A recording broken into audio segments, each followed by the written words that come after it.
Hi everyone, delonewolf here. Welcome back for some more EVE Online and welcome back for some more emerging Conduit running. And well, you could say that we're going to test a new ship, but we are basically going to pay homage to the king. This is the Rattlesnake. I thought it was going to struggle a little bit since a lot of its DPS is dependent on large drones, but a viewer who actually was running a Conduit that I ran into gave me a fit that's very similar to this one. I tweaked it a little bit, didn't go for the Tech 2 rigs, but it's incredible. It is a super effective Conduit runner. It's basically better than the Praxis at everything. Better tank, better damage, better application. It's got E-War, it's got the rapid heavy missile launchers. It is just really good. I've done two of these before this one, and it's been such a smooth experience that, well, it's gonna become my go-to ship, I think, for running the Conduit. So let's get started here. As always, we deploy a mobile tractor unit, and well, I'm lazy. That's basically what it comes down to. So my ship is just going to sit still and take the beating. We're gonna target this just one destroyer, and then the rest of them are small damaviks. We do have a tangling one. This is something that I have learned from this experience so far, is that you want to take those out first, because if they do switch to your drones, of course, losing some drones is a bit of a problem. So I'm still doing the very same thing.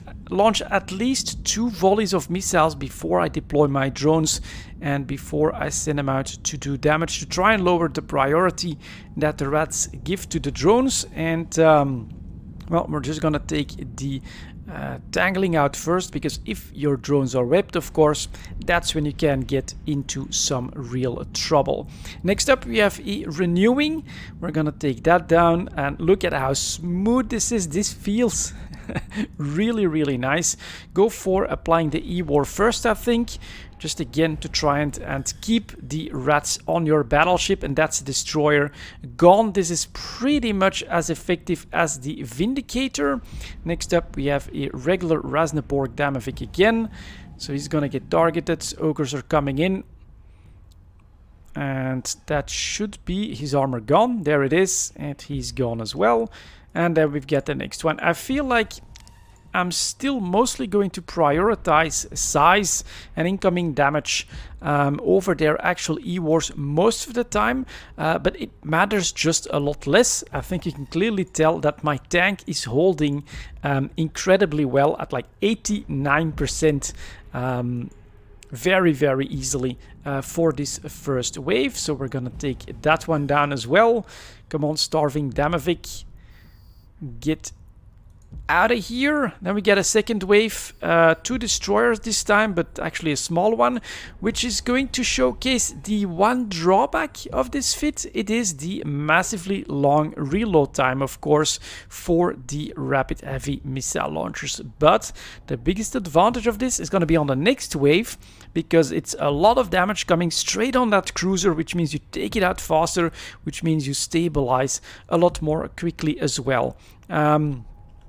Maybe I should give you guys try to showcase what the damage is like with just the drones while we do the reload.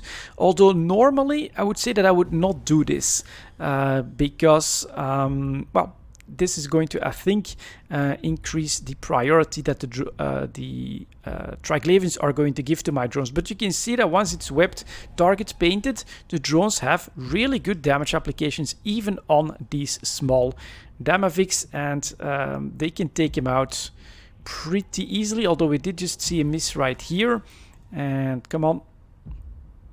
Yeah, this basically costs you like potentially a little bit more time and volleys if you only use the drones to take those on. So the ideal situation is drone damage and the rapid heavy missile launchers, and boom, there goes the destroyer. We're gonna take on the next one as well then, because he's the most DPS, but this is like by far the most comfortable that I've felt running one of these emerging conduits solo, because the tank is just that much stronger. 30,000 HP, and if I quickly go to fitting, while I do keep one eye on my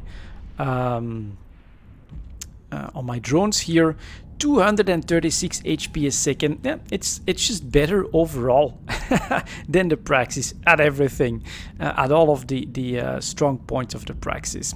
So let's take this one down. You can see that the drone can, even without the E-War, actually apply decently well to this. So that's nice. We're actually gonna stop and we're gonna start our reload cycle to try. Well, we're actually a little bit late, but okay. And here comes the final wave. All right, that's a decent amount of destroyers tangling. I'm seeing a tangling there as well. So we are going to try and take that one out as quickly as possible. But here we go. This is always the real test, honestly. Final wave with the cruiser that does a lot of damage. You can see Zoria's Vidmax is already launching all the missiles, which then do kinetic damage at a pretty high rate. So we are gonna take some damage, but now she's coming in range just as I can finish my reload, so that's pretty good.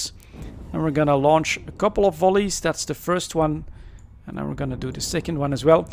Probably we could launch these drones more quickly, but what's important, I guess, is to just try and get that cruiser off the field as quickly as possible.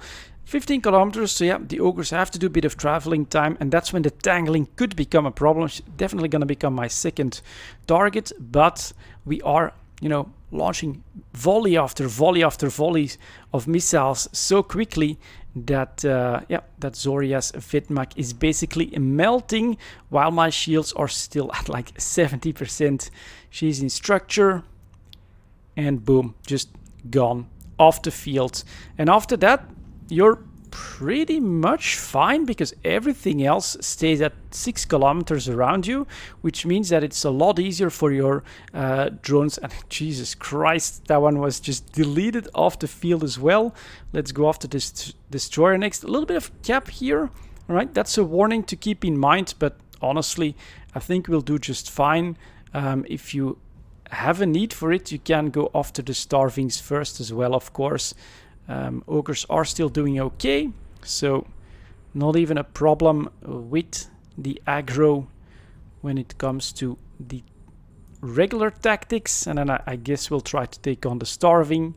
And now we're already stabilizing. We're at 68%, and they just can't do enough damage to break the tank. And look at the damage application. Sometimes, of course, you need to be a little bit lucky. And this is the drawback, of course, that very long reload time. But prioritize some of the right targets. Go after them first while you have all your missiles available. And it's going to be very, very smooth sailing. Should be one more hit to take that one down. There it goes. And I will go after Drasnaborki Kimura. Let's see how they apply damage to that destroyer. Should be a little bit better. 737. As a hit, that's not so bad. That's another 900 damage. Full hit. Half armor. And yeah, of course, we're not going to waste too much time here. So just add the missile damage, of course, when it's available. And boom, he is completely gone. Then we get a ghosting. That's actually lowering my DPS right now. But yeah, poor guy. Whipped and target painted.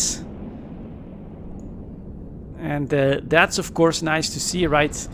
We can use E-War against the enemy ourselves. That's a big difference compared to my passive Praxis. That basically needs that full focus on the tank in order to be able to stay in the conduits for this final wave. But this one, yeah, just does it without any problem whatsoever. Oh, and there's still a starving one, which means that my cap is definitely under pressure as well. But learn the orders a little bit, learn the encounter a little bit, and this is super safe, super easy, super smooth. So yeah, as to be said, Gurista's ships, they are still the king of PvE. You get the Gila, that's insanely good, and here you have the Rattlesnake. That is just a massive step up from the Praxis. In my opinion, has that safety of that big passive shield tank, and is pretty much, you know, less than 10 minutes to run this conduit, almost as efficient as a Vindicator on a lucky day. So really good. Thank you very much for whoever sent me the fit. I can't actually remember. Oh, I think it's here. Seren Organet actually. Who sent me the fit. I tweaked it a little bit to make it less expensive and I think just as good. But this is now my go-to Conduit runner. It's absolutely an amazing ship for that. And super safe, super easy, very smooth sailing ahead for that DD loyalty point grind. And that's gonna be it for this video, guys. Thank you very much for watching and I'll see you all next time.